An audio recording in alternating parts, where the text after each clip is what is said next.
Bismillahirrahmanirrahim. Bismillahirrahmanirrahim. Assalamualaikum warahmatullahi wabarakatuh. Sahabat yang beriman, ketahuilah bahwa hati adalah ibarat sebuah benteng. Setan sebagai musuh kita selalu ingin memasuki benteng tersebut. Setan senantiasa ingin memiliki dan menguasai benteng itu. Tidak mungkin benteng tersebut bisa terjaga selain adanya penjagaan yang ketat pada pintu-pintunya. Pintu-pintu tersebut tidak bisa terjaga kecuali jika seseorang mengetahui pintu-pintu tadi. Setan tidak bisa terusir dari pintu tersebut kecuali jika seseorang mengetahui cara setan memasukinya. Cara setan untuk masuk dan apa saja pintu-pintu tadi adalah sifat seorang hamba dan jumlahnya amatlah banyak.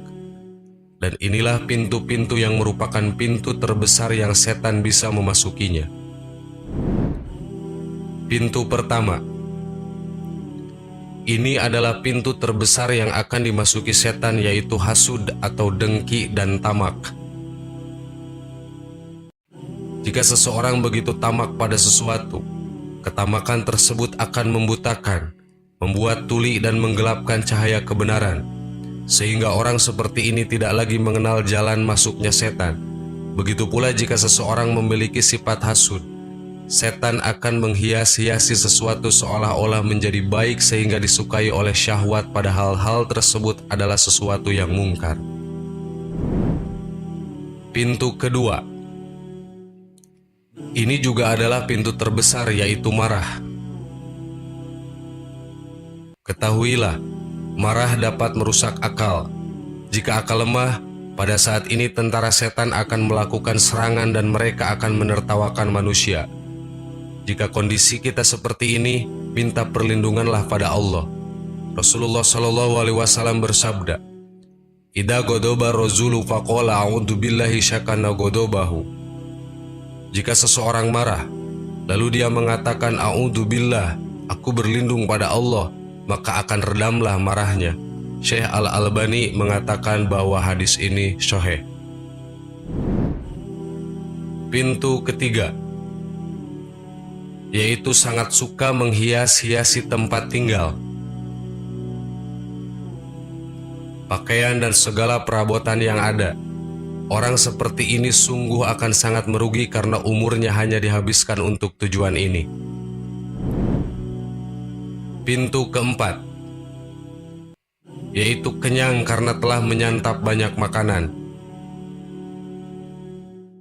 Keadaan seperti ini akan menguatkan syahwat dan melemahkan untuk melakukan ketaatan pada Allah.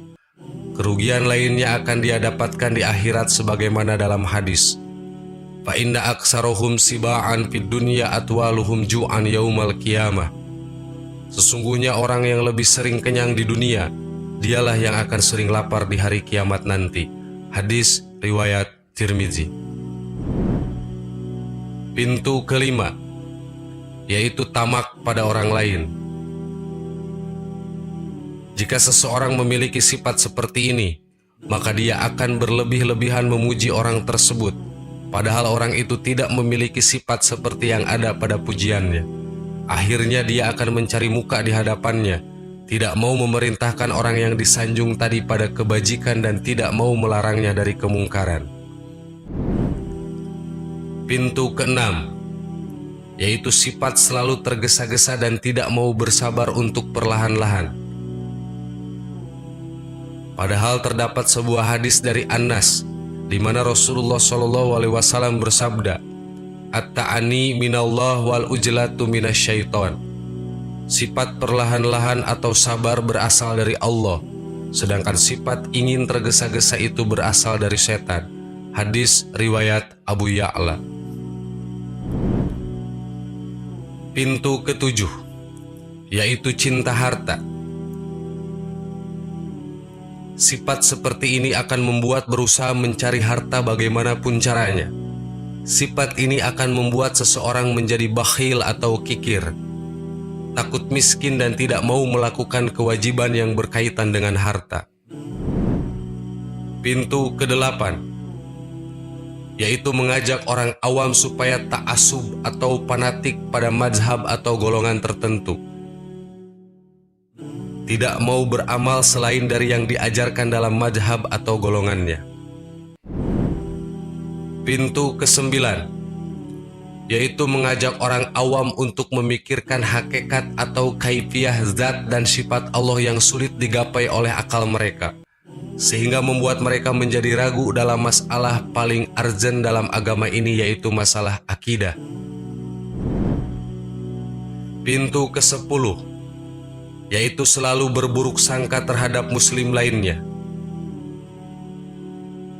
Jika seseorang selalu berburuk sangka atau bersuudzon pada muslim lainnya, maka dia akan selalu merendahkannya dan selalu merasa lebih baik darinya. Seharusnya seorang mukmin selalu mencari uzur dari saudaranya, berbeda dengan orang munafik yang selalu mencari-cari aib orang lain. Sahabat yang beriman, itulah 10 pintu-pintu setan. Semoga kita dapat mengetahui pintu-pintu ini dan semoga kita diberi taufik oleh Allah untuk menjauhinya. Amin. Wallahu a'lam. Wassalamualaikum warahmatullahi wabarakatuh.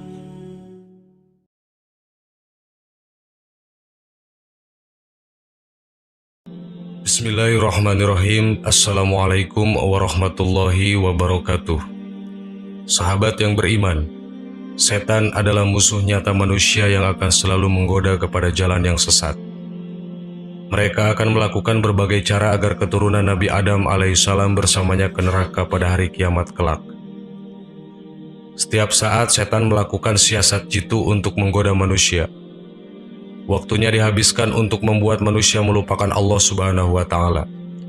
Namun ada waktu di mana setan berhenti menggoda manusia, bahkan lari tidak berdaya, yakni saat muazin mengumandangkan azan. Ternyata azan bukan perkara sederhana bagi setan. Mereka akan mengalami kondisi buruk ketika panggilan sholat itu diserukan. Seperti apa kondisi setan saat azan berkumandang? Berikut ulasannya. Azan merupakan panggilan Allah untuk para hamba melaksanakan ibadah sholat 5 waktu. Ini adalah panggilan umum yang akan Allah perdengarkan kepada siapa yang Dia kehendaki dari makhluknya, termasuk dari golongan setan.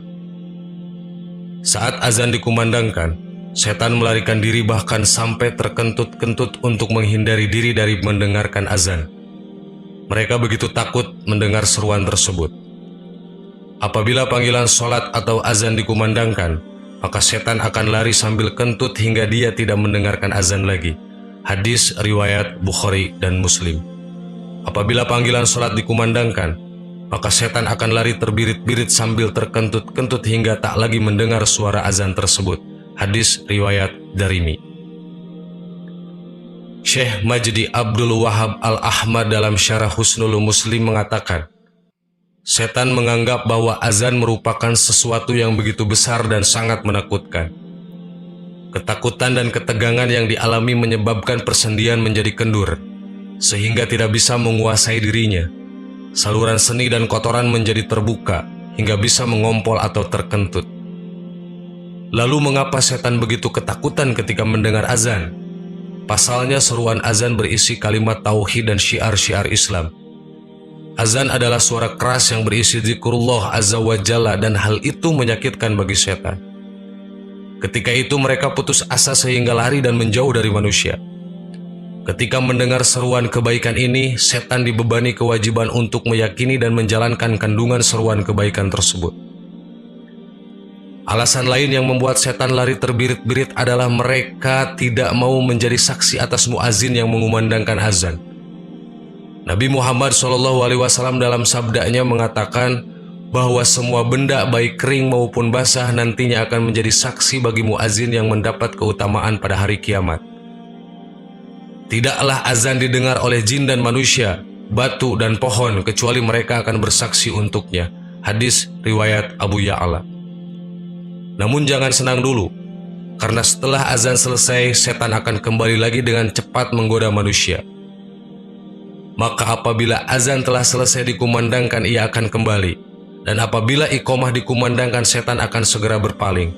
Jika iqomah telah selesai dikumandangkan, ia akan kembali lagi untuk mengganggu manusia, hingga ia membersihkan dalam hati seseorang dengan mengatakan, ingatlah hal ini dan itu, dari hal-hal yang sebelumnya tak ia ingat.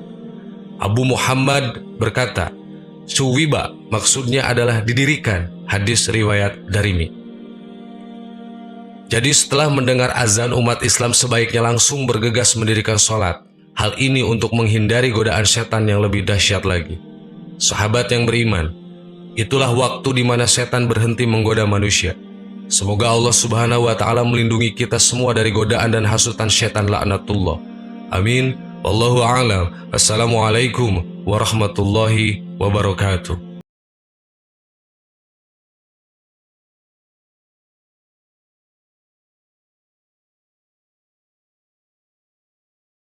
Subhanallah walhamdulillah wala